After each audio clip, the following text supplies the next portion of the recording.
Phylum Arthropoda is what we're going to be talking about today. Arthropoda is two words in Greek, arthros and pod, or pod, or sometimes pid. It means joint, arthros. If you have arthritis, it is a swollen joint. So arthros is joint, pod is, or ped or pod, is foot or leg. So these guys are joint-footed animals or joint-legged animals.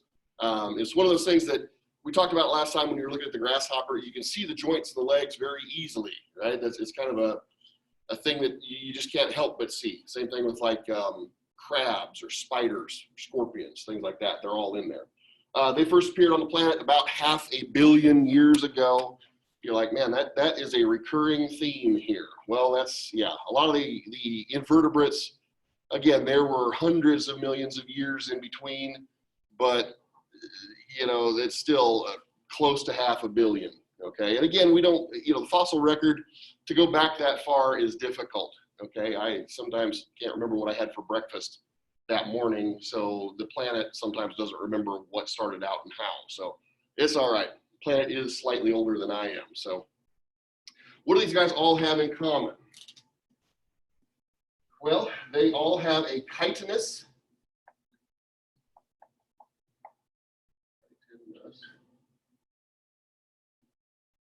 exoskeleton. And we talked a bit about the exoskeletons. It's going to be a long day if I can't spell any better than that. Exoskeleton. Now, chitinous exoskeleton. Now, chitin is a polysaccharide. You don't necessarily need to know that, but some of you are probably going to have some questions as to what that is. It's actually a carbohydrate, okay? Polysaccharide, many saccharides. Saccharide is a sugar unit, essentially. I don't know if you guys remember that from biology or not. Poly just means many. So it's a longer chain of essentially sugars, but that doesn't mean they taste real sweet, okay?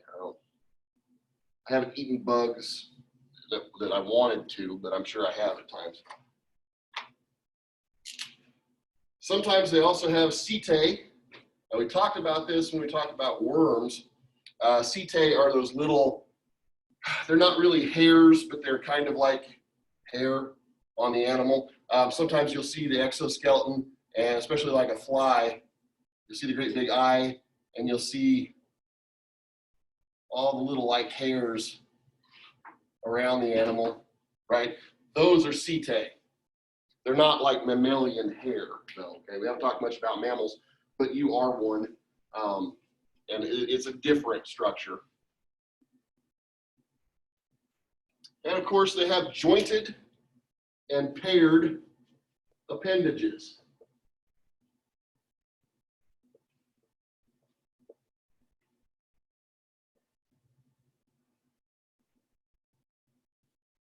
Right, their legs are very jointed. You can see the joints in them. You can see the joint in a human arm too, but it's not necessarily the thing that really sticks out to you, okay?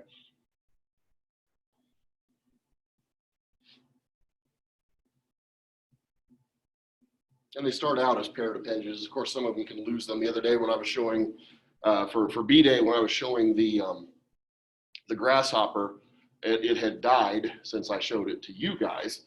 And one of the legs popped off, of course. So it was, I asked them how many legs does this animal have, and yeah, one of them did point out it had 5, which was correct at that point. So, but originally they were paired.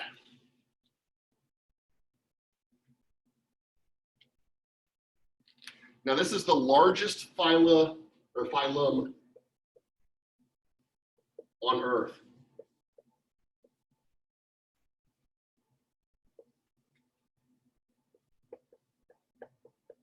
There are more of this type of animal described than anything else by a long shot. Okay, they think so far we've described about 1 million different species of arthropods. Some people think that's about between 1/10 and 1/30 of what has actually lived on this planet. Okay, these things are extremely adaptable. They're very good at surviving, and they've been around a long time. all life on Earth. These guys represent about 84% of all the life that's ever been on Earth. All right, so there's a lot of them. There's a lot of different kinds of them.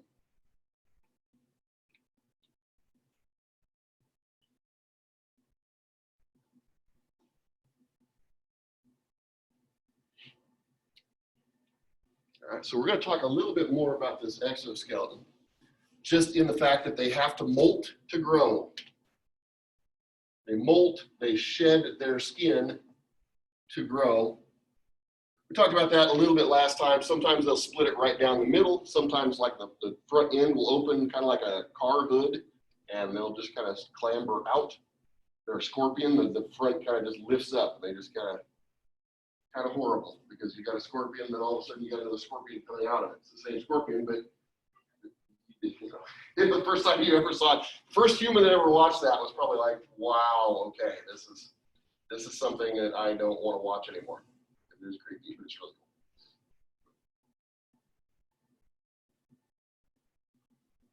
cool. All right, now most are sexual reproducers. Okay, but there are some that, you know, they do a little thing, you know, some are hermaphroditic.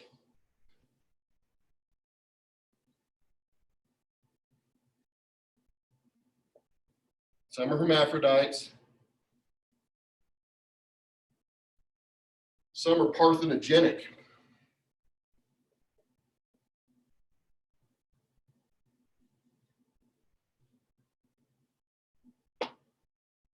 Okay, and we haven't talked about that word much.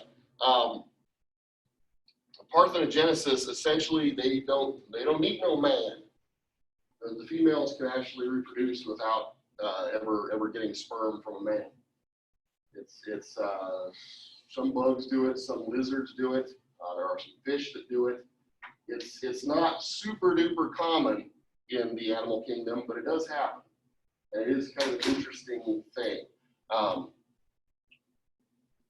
Essentially, usually all the babies are clones of their mother, because all they have are her genetic material. That's all the stuff they have. They don't have anybody else's genes. It's just they're almost exactly carbon copies of their mom when they grow up.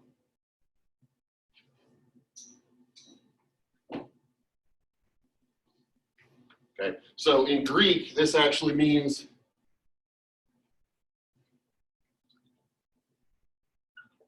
virgin creation. Genesis, to create. Partheno is apparently virgin in Greek. Okay, so again, they have babies, but there was no male around. Some of them do that because, again, they're just, you know, maybe the population is kind of skewed. There aren't as many males. Typically, there aren't as many males in the animal kingdom as there are females.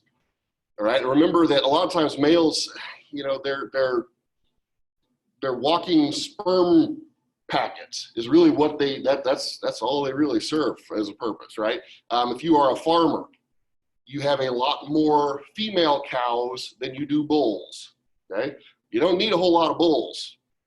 One bull will probably do the job for you, and you'll have plenty of babies the next year because, you know, where do we get the babies? Mainly from the mothers, right? We do need a little bit from the father, but with cows, you don't need as many. Same thing with nature. Nature, a lot of times, there just aren't as many males in the population because you don't necessarily need them.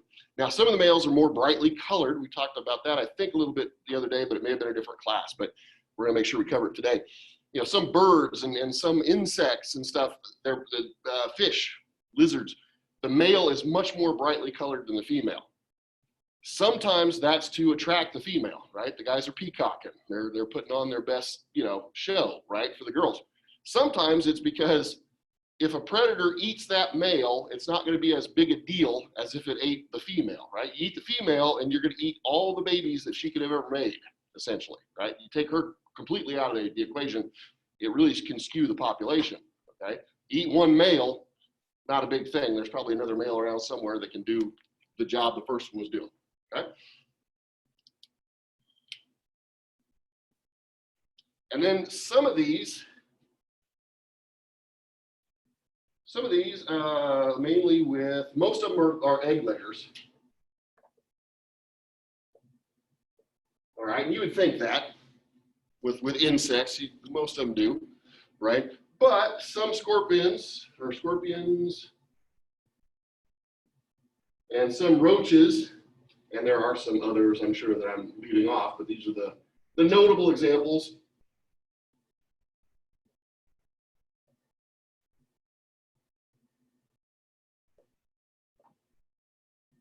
Are what is known as ovoviviparous. Huge word, okay? Ovo is egg, vivi is life. Paris, I think, is to hold or to carry.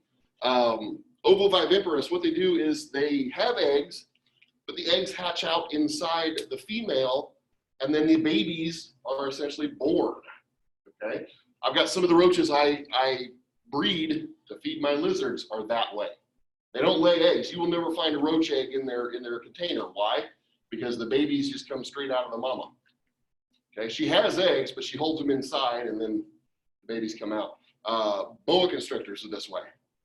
I have boas as well, and I think I saw them mating probably about a month ago.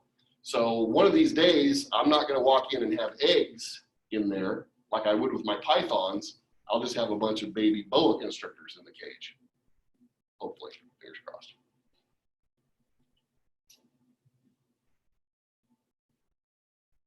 All right, what else do they have in common? Before we get into the 5 different subphyla. And we'll go pretty quick through most of those. There's 2 of them that'll take a little bit longer, but the other 3 are a little bit quicker. All right, they have an open circulatory system.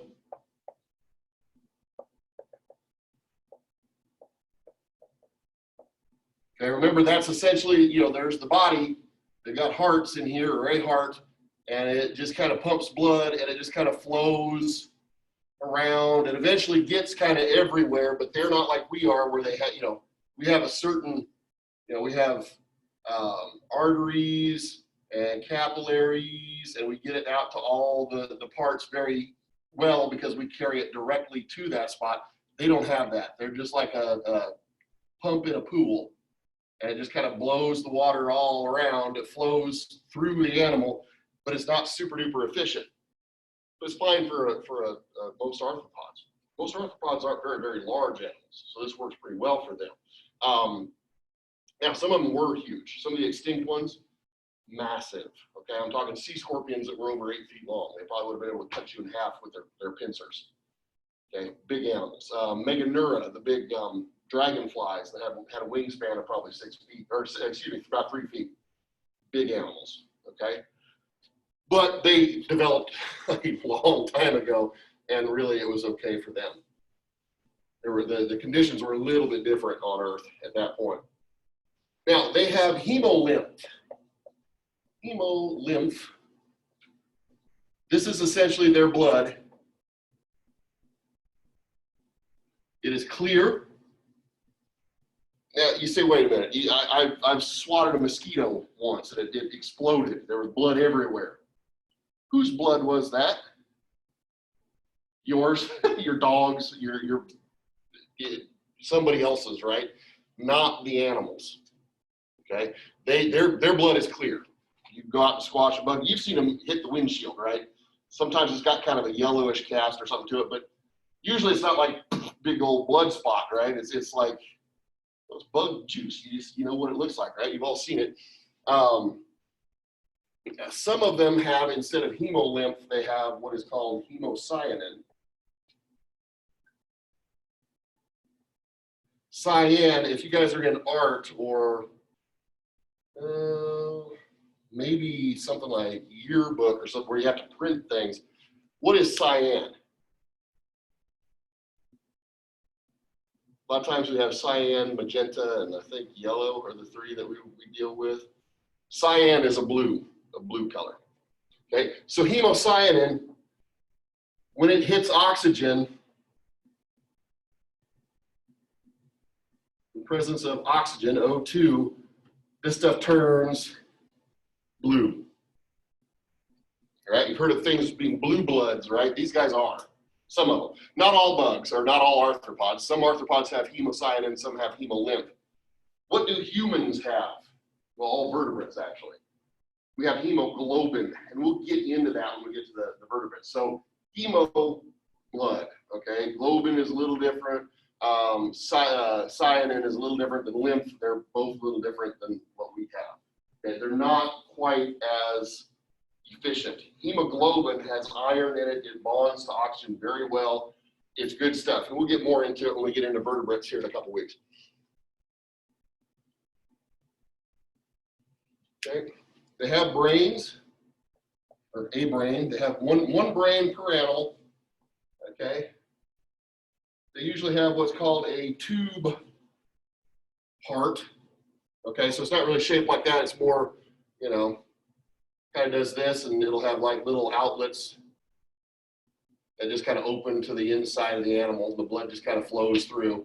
It'll kind of pump and pump and pump, and it'll kind of blow it through there that way. They usually have very good eyes. A lot of times they are compound. We talked about that the other day. They look like disco balls with lots of like little screens, right? They're all sending info. They're each sending a little bit different thing to the brain. Good eyes, compound in some are just simple though.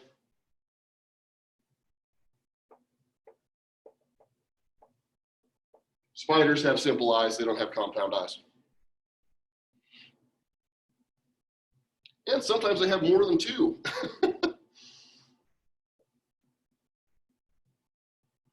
I'll just put two or more. Some praying mantises have like 5. They've got 2 great big compound eyes, and they'll have like 3 smaller ones on the middle that are simple eyes. If you're a spider, a lot of times you have 8. Not always, but typically you've got two main eyes, then a bunch of little ones they're all simple, but they're still sending info to the spider's brain from all around it.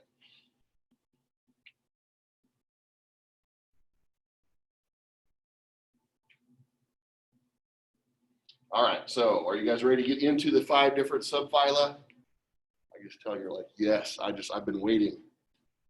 Been waiting all morning to get the 5 different subphyla. First one's gonna be super duper quick.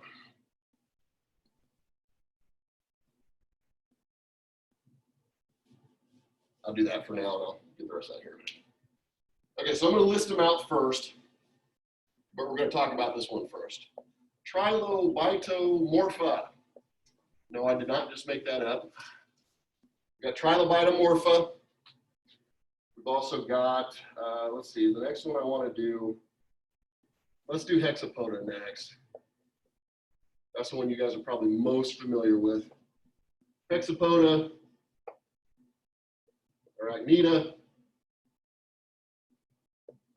Crustacea, and the last one is Myriapoda. No, I think it's Y. Y? No, Myriapoda.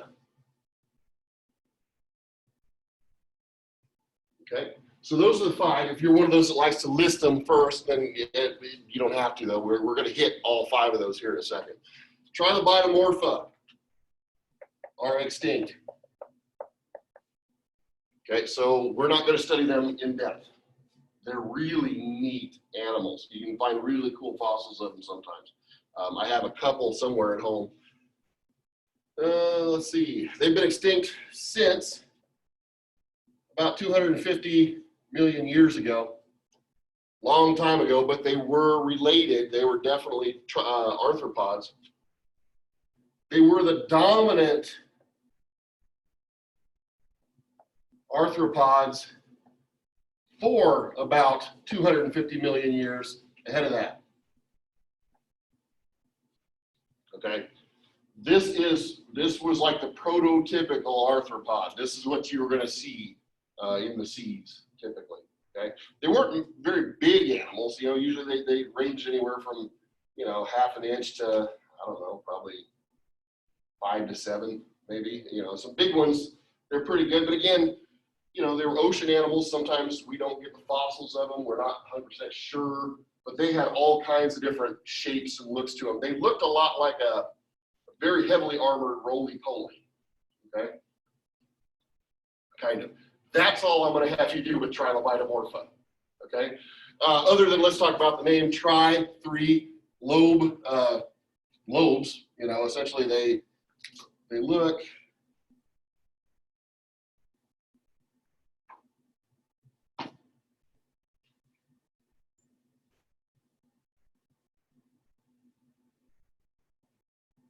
they look kind of like that. They had tri-lobes, their heads were lobed, and morpha is just shape. They all had kind of that same general shape. They're just kind of throwing them all into that big chunk, that subphylum. And I'll write that up here too. This is a subphylum.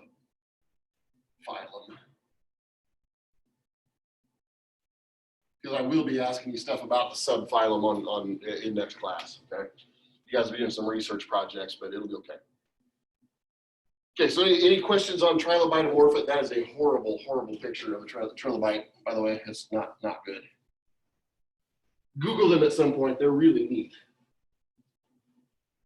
And again, one of those fossils that you can definitely find, you can definitely keep. They're really cool. Very prevalent. Okay. So let's get rid of Trilobitomorpha. Let's move on to Hexapoda. This is going to be the biggest one that we're going to talk about. So there's going to be a little bit more here, but after this one, they get a little simpler. Okay, so Hexapoda.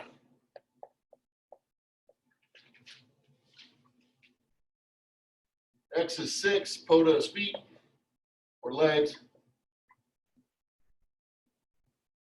These are your insects. Most of what you guys talk about, of course, is bugs. You say bugs, we all do that. Creepy crawlies, right? Most of what we're going to talk about are insects. 6 legs. We talked about them last time. They usually have antennae. Again, that you throw an E on the end of it, antenna becomes antennae. That's the plural form. They have 3 parts, 3 segments. Head, good Lord, H-E-D. H-E-D is head now. Come on. Head, we have a thorax, and an abdomen.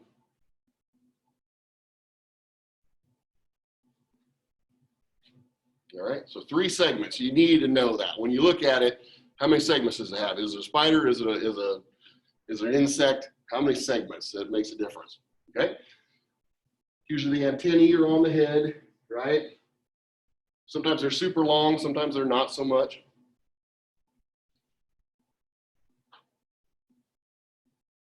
They're often winged, but not always.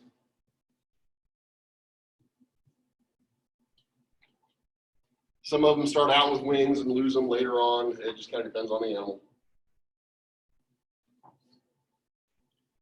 These guys make up 90% of all life on Earth. Current, back farther, these guys are just, there are a lot of them.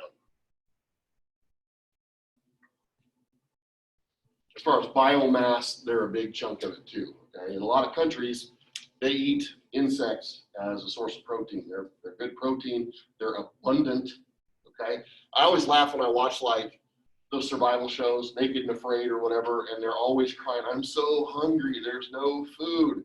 And then the camera guy like scans over the trees, and there's like locusts everywhere, and they've got snails in the pond, and there's a frog hopping by. I'm like, what do you mean there's no food? There's food everywhere, guys. Okay, it doesn't mean you're going to want to eat it. But if you're on that show to win money, you know it's going to be rough, and you're going to have to eat some stuff, right? Or you're going to get really, really hungry. A lot of them start as grubs. Grubs or caterpillars.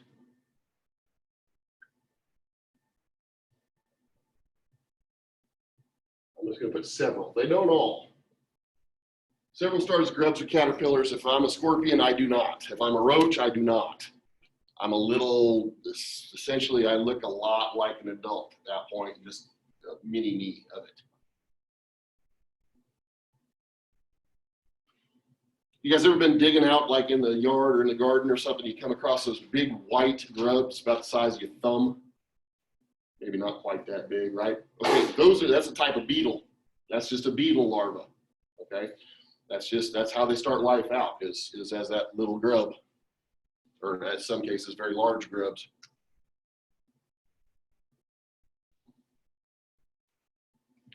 Okay, so I'm just gonna list some over here as far as, you know, what are we talking about? You don't have to write all these down, guys, okay? But do realize, you know, if you look at an animal and you can see that it's got 3 sections pretty well, and lots of legs, 6, and that's probably what it is. So an ant, wasps, bees, these guys are super closely related. Mantis, walking stick or a stick insect, and I actually have one of those right now, and I'm going to show it to you in a second. It is cool. Somebody from one of my other periods brought it in yesterday. It is dandy. Okay, I'll show it to you here in a minute. Moths, butterflies, those are insects. Of course, flies, roaches, and there are a jillion different types of roaches, termites,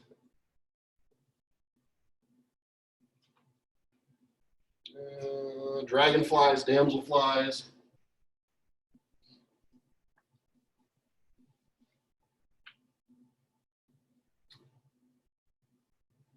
and there's a way to tell the difference between those two. We'll talk about it at some point. Not a huge deal right now. Crickets, grasshoppers, katydids,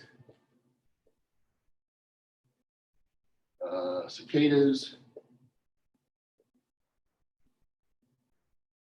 beetles, lice, fleas. Okay, again, that's not every single one, but if you get a couple of those down and you understand that's an insect, that's an insect. Okay. Some of you guys up until this class probably weren't 100% sure on the differences between spiders and insects, and you know what is a shrimp, and you know just stuff like that. So we'll get into it. One other thing I need to mention: the thorax is important because that's where all the legs are attached and any wings, if it has any. You need to know that, okay? So where do all the limbs attach? The thorax, okay? So know that middle section, that's where all that stuff's gonna be. And you look at it, and you're like, it looks like it's got legs on it. No, you look at it close enough, you can trace everything back to that middle section, okay? Any questions on insects, Hexapoda? Okay, pretty easy, not a huge deal. Okay. Let us do, oh, I forgot, okay, one more thing. Talk about how they started as grubs or caterpillars. A lot of them go through different types of metamorphosis. They don't start out as adults, right, as just little baby adults, little tiny ones. They undergo complete metamorphosis, some of them. So some undergo complete metamorphosis. Morph is shape, and we talked about that. What is complete metamorphosis? Well, what it is it starts out as an egg. And as it grows, it then becomes a larva. Okay? A lot of times that's your caterpillars, your grubs. They then pupate. They become a pupa. I did not make that word up. That's what it is. Which means a lot of times they'll go into a chrysalis or a cocoon, or they'll bury themselves under the ground for 13 years. It just kind of depends on what it is. And then it becomes an adult. A lot of times the shape is much different from larva to adult. If it's an adult, it lays an egg. That is complete metamorphosis. It goes through all 4 stages. Okay.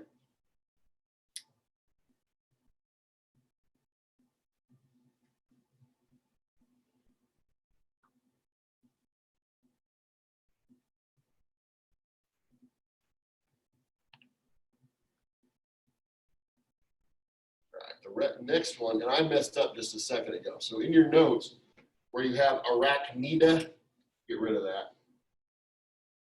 It is chelicerata. Sorry, my bad. Chelicerata. So anywhere that you had arachnida, these are going to be the arachnids. That's what we're going to be talking about now. Spiders and things like that. But change it to chelicerata in your notes. Sorry about that.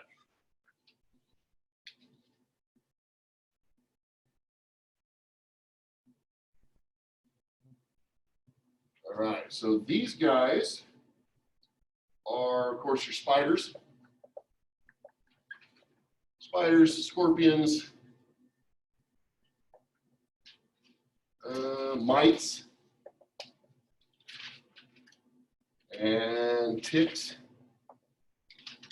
and horseshoe crabs, things like that.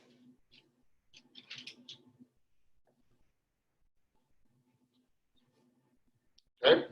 What do we know about them as far as legs? They have 8 walking legs. You know, like what do you mean walking? We're going to talk about it here in a second.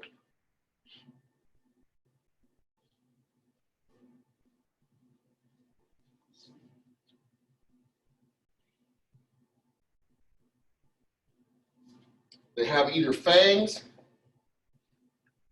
or chelicerae on their mouth.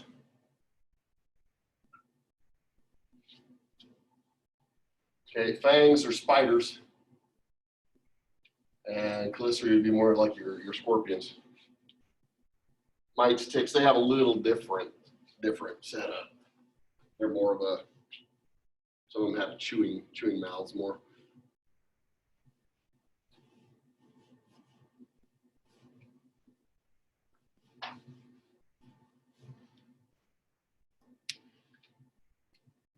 So these guys have a little different body setup they still have an abdomen, but the head and the thorax are actually fused into a cephalothorax.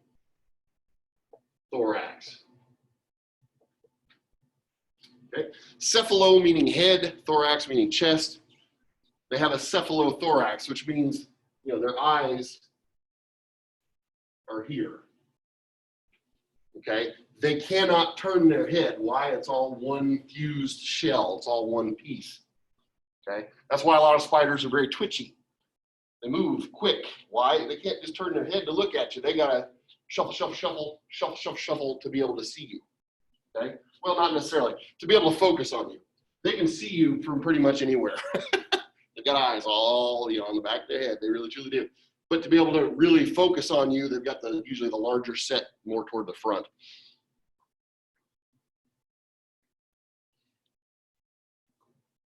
Remember, all spiders are venomous.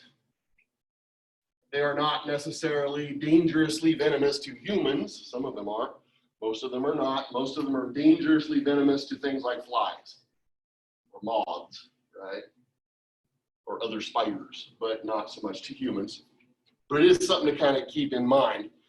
You're like, well, all scorpions are venomous too. Well, there's some that are like wind scorpions, tailless whip scorpions, things like that are not, okay? You guys all saw the Harry Potter movies, I'm sure, right? Okay, you remember when Mad-Eye Moody was showing them the 3 forbidden curses, okay?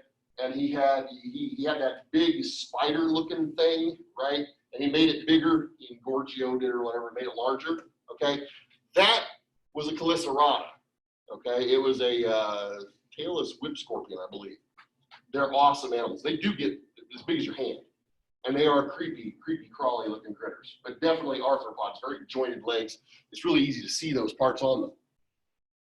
Okay, let's see. So spiders, cephalothorax, abdomen, up to 8 eyes. Now we talked about how they have 8 walking legs, 2, 3, 4. Let's say we've got legs here. I'm going to shorten them. They also have a little set right here. These are your pedipalps.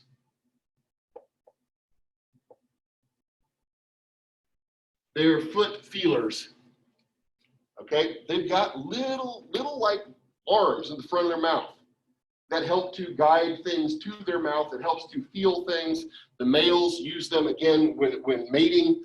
They come up. If I was a male spider, I'd take my little pedipalps and I'd kind of tap the gal on the cephalothorax, kind of give her a back rub, kind of, you know, relax her so she didn't try to eat me as I'm trying to mate with her. Okay, not all spiders do that, but tarantulas, yeah, they're good at that. They also have their fangs up in here. Some of them have very large fangs, okay? Little different shape to a scorpion. Scorpions have kind of the same setup, little different. Okay, they still have a cephalothorax. I'm just going to put CT for cephalothorax. They have an abdomen, but then their abdomen is modified. It's extended. Okay, we call that a metasoma. That's just its tail, guys. You're going to see it. You're going to go, oh, that's a tail. It's a little different than a vertebrate tail, but it's okay. They do have a tail.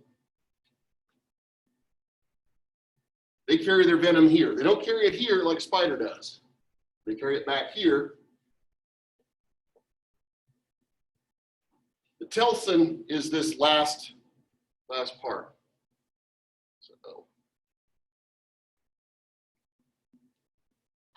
the telson. That's the last part that has the stinger part on it. Okay? These animals are really neat. Now, I had a couple of these, and my dad said, well, did you get them, you know, devenomized? No. Okay, why would you? I'm not going to handle these animals. I'll let them, you know, they'll eat roaches, and I'll just watch them because they're really cool. I'm not going to be putting my hand in there, right? The problem is, too, you think, okay, well, this animal, we can just why don't we just cut this off? We'll let it go ahead and use its pincers.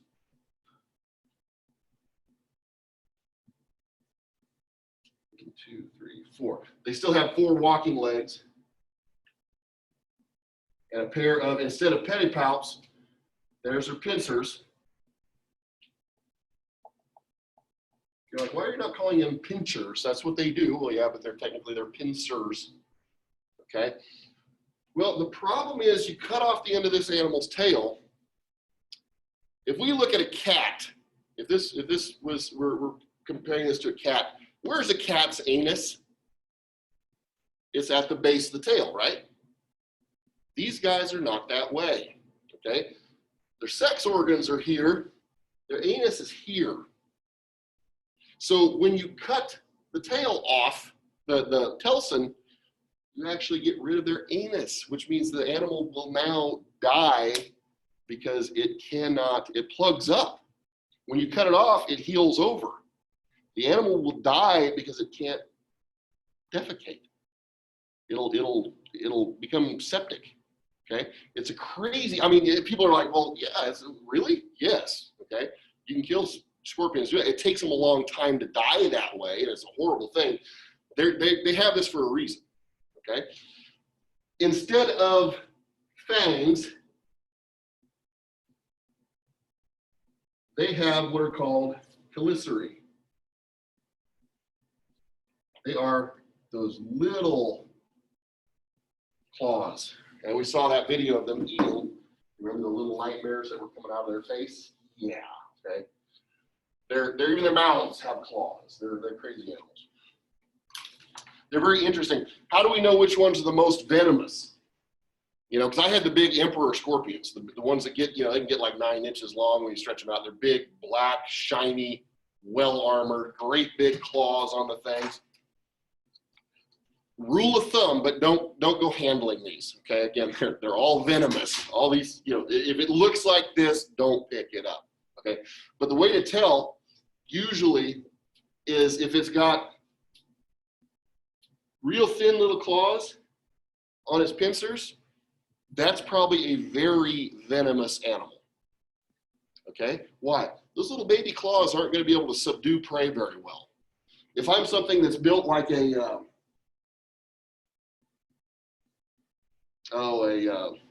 emperor scorpion or something like that, I've got those big heavy claws, right?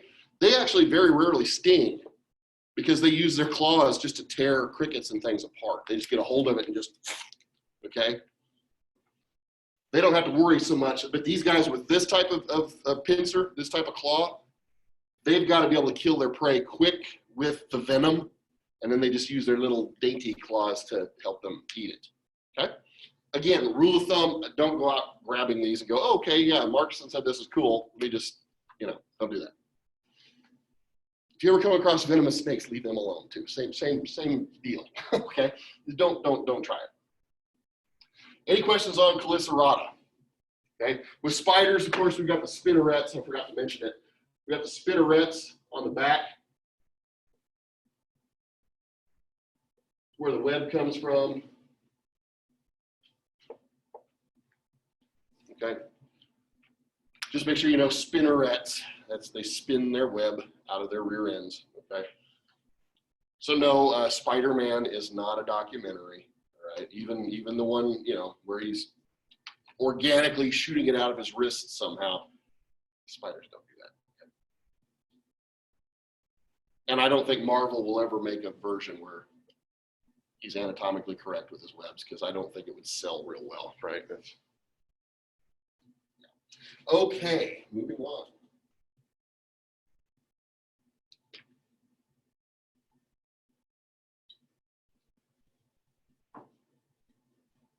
All right, now we've got these critters with pincers. Let's go ahead and just do a couple more that have that. Let's look at Crustacea real quick. Your crustaceans, right? They have an exoskeleton, but they also have CaCO3. This is calcium carbonate in the exoskeleton. They are crunchier even than the normal arthropod, okay? Now 50% crunchier, that's what they are. They've got that calcium carbonate in there. Calcium carbonate is very easy to find in the ocean. It's very abundant. A lot of your corals and things, their skeletons, or not their skeletons, but the structures they've built themselves on, usually calcium carbonate. And most of your seashells, high in calcium carbonate. Your crustaceans, a lot of them, there's a lot of calcium carbonate. Most of them have gills as part of their appendages.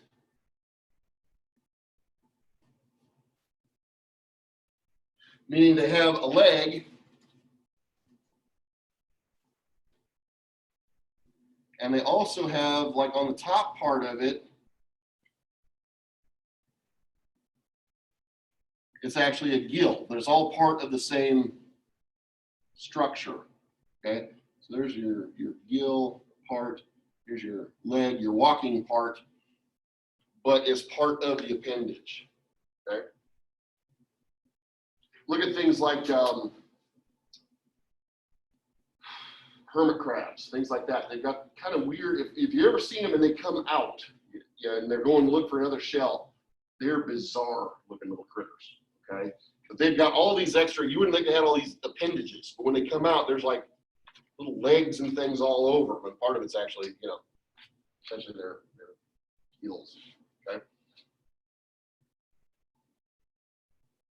So what kind of animals we're talking here? Well, other things with pincers, mainly claws, crab claws. So crabs, crab, shrimp, lobsters, not horseshoe crabs because they are Chelicerata. Prawns, which is just a really large shrimp typically. Barnacles, crayfish, crawdad, whatever you want to call them. Mud bug, like we call them in Texas. and woodlice or woodlouse or roly-poly or pillbug, okay? Remember when we talked about those, they're not insects. They've got way too many legs. They are crustaceans. And again, supposedly they taste like shrimp. I don't know. I keep saying that, hoping somebody will barbecue a couple of these up or roast them or something and go, yeah, they really don't taste like shrimp, Mr. Markson. Don't try them at home. Okay, don't, unless you know how to properly prepare the woodlouse. Don't try it at home. Plus you need about 50 pounds of them to make it worth your while, right?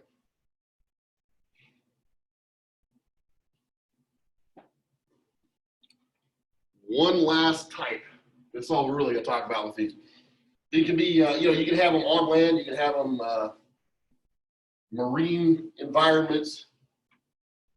Pretty much, arthropods can be found just about everywhere, or at least, fossils of them pretty much anywhere. Myriapoda is the last one. We're almost done. This is a pretty quick one. Myriapoda are your things like your class Diplopoda and also class Chilopoda. Diplopoda, Chilopoda, that's an O. These are your millipedes. These are your centipedes. These guys on their body segments have They have 2 legs per body segment. No, excuse me, 2 pair. So each side, if we look at them from the top, that's what they look like, okay? Top view. They have 2 pair per segment. 2 pair per segment of legs. These guys have 1. What?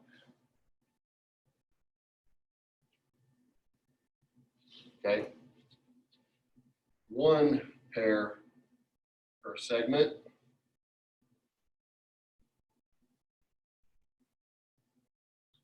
These guys are herbivores. These guys are highly venomous carnivores, and they will eat lots of things. There are there's go to YouTube, look up centipede feeding. Okay, they'll eat vertebrates. They're nasty animals. Okay, they usually have on their head. They have a very big set of fangs, and they are very venomous. Some of them are dangerously venomous to humans.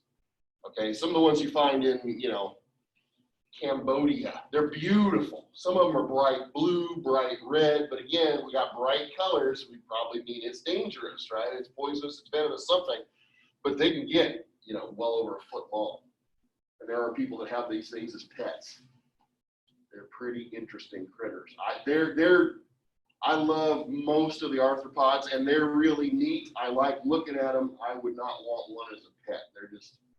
They're extra super duper creepy crawly and venomous on top of it. Not a huge fan. Okay? They're neat animals though. They're really pretty, but not so much for me. Okay. Any questions on those guys? That's really all I've got on those. Okay. Other than millipede means 1,000 feet. They don't actually have 1,000 feet. Well, most of them, but they don't. Centipede means 100 feet. A cent is 1/100th of a dollar, right? 100 feet. Okay. So if you look at it and you see it from the side and it looks like a big old long roly-poly with a whole lot of legs, that one you can probably pick up. That's probably going to be your buddy. Those make pretty decent pets because they're herbivores. You feed them, apples and strawberries and stuff. They're cool. These guys, you feed mice and roaches and all kinds of stuff. Yeah, yeah, they're not. And usually they're very flat animals. They're flat. The legs come out kind of sideways on them. They have a long set of, like, I don't know what you call them. They're essentially antennae on the rear end. You know, they got a leg, but then they got these things on the back, and then they've got these big old nasty, yeah, they're totally different animals, but I used to get them confused a lot. We do have centipedes here, but they're not massive. They're usually very small critters. They eat, you know, bugs and things under rocks and whatnot. You'll see them, but you've got to go looking for them usually.